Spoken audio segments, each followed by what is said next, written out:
எங்களுக்கு அந்த எந்த நான் நாளைக்கு யார்கிட்ட ஓட்டு கேட்டு வரப்போற ஆளுங்க கிடையாது, நான் கூட்டணி வைக்க போற ஆளுங்க கிடையாது எங்களுக்கு. அதனால எங்களுக்கு எதை பற்றியும் கவலை இல்லை.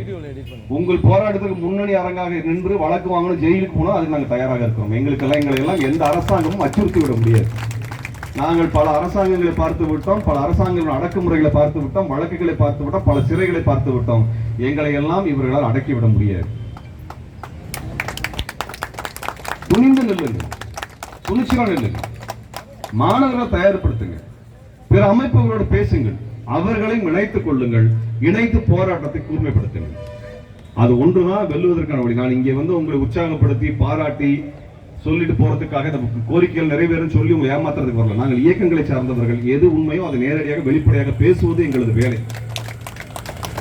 அப்படியான ஒன்றை நீங்கள் உருவாக்குங்கள். திமுக அரசிற்கும் மாண்புமிகு முதல்வர்களுக்கும் நான் கோரிக்கை வைக்க விரும்புகின்றேன். இவர்களது கோரிக்கையை, இந்த ஆசிரியர்களுடைய கோரிக்கையை உடனடியாக நிறைவேற்ற வேண்டிய கடமை உங்களுக்கு இருக்கிறது. என்றால் நீங்கள் எடுத்துக்கொண்ட கொள்கை அப்படிப்பட்ட கொள்கை. இது குறித்து நீங்கள் உடனடியாக கொள்கை முடிவு எடுக்க வேண்டும். உங்களது கல்வி அமைச்சர் அது குறித்தான புரிதல் இல்லாமல் இருந்தால் நீங்கள் ஆசிரியர்கள் பிரதிகளை அழைத்து நீங்கள் அவர்கள் மூலமாக அந்த கோரிக்கையை எடுத்து நீங்கள் பேச வேண்டும்.